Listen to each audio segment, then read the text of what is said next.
Instead of thinking, is my divorce going to leave me broke and penniless? Will I have to give up the things that I love?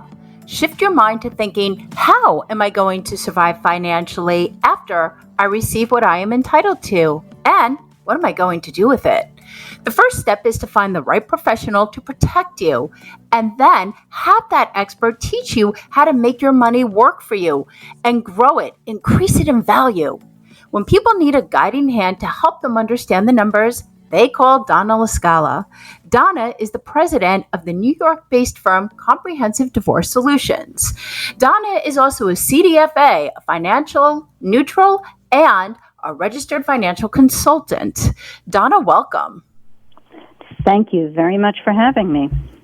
And thank you for being here. So, how can a person emerge financially healthy, and I stress the word healthy, after a divorce and move forward with confidence? Well, as you mentioned, the first thing that really comes to mind is being armed with information. There's lots of ways to get that information, but one of the best things that you can do is to call in a professional.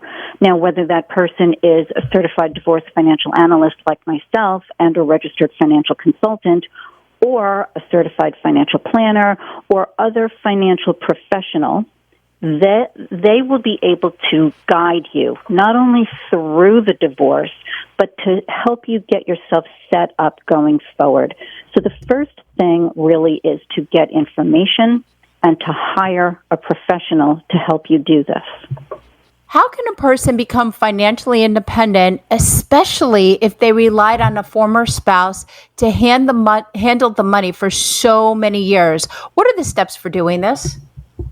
Well, one of the first things is to make a new budget. And people don't like doing the hard work, the boring work, the facing reality work. And that's one of the first things that I talk to a client of mine when they're going through a divorce and saying, okay, let's decide what you need versus what you want.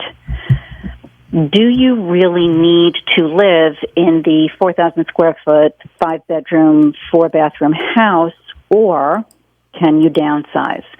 Do you really want to keep this albatross hanging around your neck and be struggling on a day-to-day basis, being able to afford this former lifestyle? Because everybody needs to get a dose of reality when they're going through divorce and realize, okay, my life is not going to be what it was, but I can make it be what I want. So it's making the hard decisions. Do I need the fancy car, or can I, downsize a little bit? Can I give up something in order to get something else?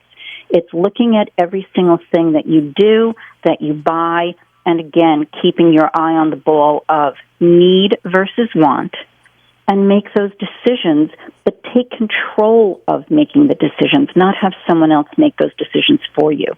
So sitting down, pen to paper, spreadsheet, however you decide to do it, with your professional by your side and looking at every single item and say, yeah, I can give this up. And maybe it's only temporarily, but I'll set myself up better for the future. One word that you just said, and I wrote down, homework.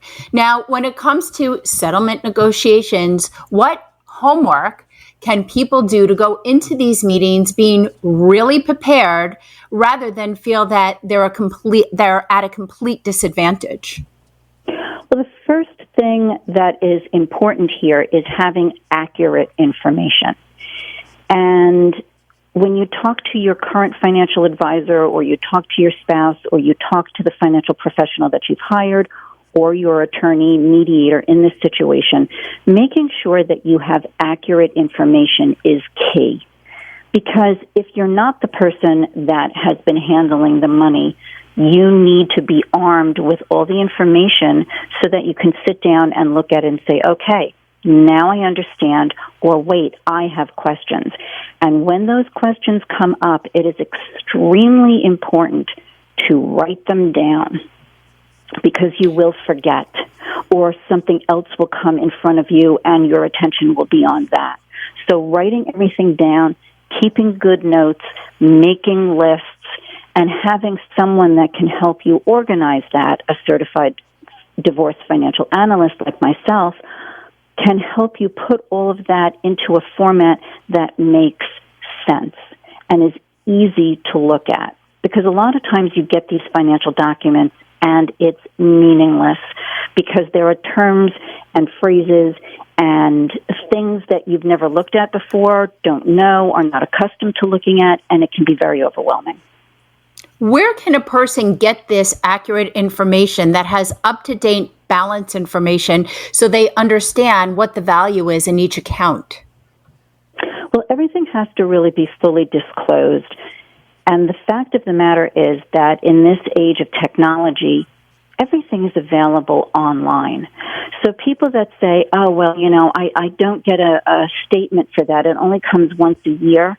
You can go online and you can get that statement, or you can call the company where the money is held and ask them for accurate, up-to-date information. And that really is the key thing, especially in an environment that what we've been going through with the market being very volatile, with talks of recession, inflation, all of those things. It's extremely important to have up-to-date, current information, because if you're being asked to make a decision on what do you want to keep, what are you willing to give up, what's being split, you need the most current information on what the value of that account is, because it can fluctuate on a daily basis. So you can always go online. And one thing you said that's really important for people to pay attention to and not overlook is a couple's health savings account. I would love for you to explain why and how often people forget that it's there. Well, employee benefits in general are something that a lot of people don't look at. And there's more and more as we deal with more complex cases where someone has a lot of employee benefits that may include not only health insurance, which everybody thinks of first, but also life insurance, a health savings account, deferred compensation, stock options. All of these things need to be taken into account because if they were acquired during the marriage, they're a marital asset. And the thing about a health savings account that most people don't understand is that it's part of an employee benefit package. Sometimes it used to be called a cafeteria plan that allowed the employee to make some decisions about what they were going to do.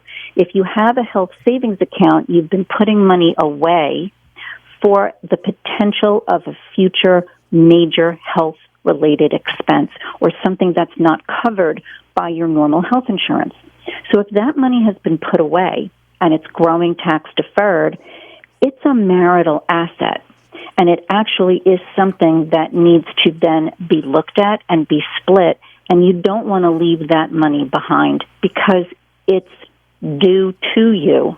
It's one of the things that you get to take advantage of, and you don't want to leave it behind because it's important, especially if you're the one that the future medical expense was going to be paid for by that health savings account.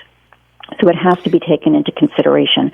But again, things like deferred comp and employee stock options and health and life insurance through work, life insurance that is an additional death benefit and will cover things like travel-related accident for the employee. All of those things need to be looked at, calculated, and talked about as far as what's going to be done with it because it is a marital asset. And very quickly, where can people find or who can they contact for employee health benefits so they know what's there? Oh, it's the Human Resources Department of the organization that you're employed by or your spouse is employed by. And all of that information is usually on a website for the employee. So just like your 401k or your 403b or your simple IRA, you have access to that online. You also have access through your Human Resources Department or the Human Resources Department of the organization that your spouse is employed by, which gives you a very detailed accounting of what benefits are there and what is available to be discussed. Donna, for people who want to get in touch with you, how do they do that? Well, my phone number is 516-218-6919. You can also look on my website, comprehensiveddivorcesolutions.com. thirteenth.com. I have blogs. I have a recording of a TV spot that I was just on, the Donna Drake Show, where we talked about equitable distribution, what it means, how it works. And there's a lot of information out there, and you can always pick up the phone and give me a call, and I'll be happy to have a conversation. Thanks so much, Donna. Always love having you on. You know, as we get older, we get set in our ways and have our routines, such as how we take our coffee, how we spend our weekends, the music we like listening to, and how we organize our food or what we like watching on TV. But when you're going through a divorce, some of those regular things we grew accustomed to might change, and you may need to modify things. For example, you may like the expensive coffee, but if your income is going to be different, switching to a cheaper brand can save you a lot of money over time, because $5 here and $10 here adds up. My grandma, who lived to 92 years old, used to say she was content in her life, and I never understood what she meant by that until I got divorced. My grandma was happy sitting at home and reading a book. She loved having friends over to play canasta, and she felt she lived a great life, but as she got older, she gravitated to the simple things that brought her pleasure and didn't cost a thing. In a divorce, you too can learn how to be content and find your simple things, especially if your financial situation isn't the same. For instance, if you can't afford a fancy vacation, go to a local beach.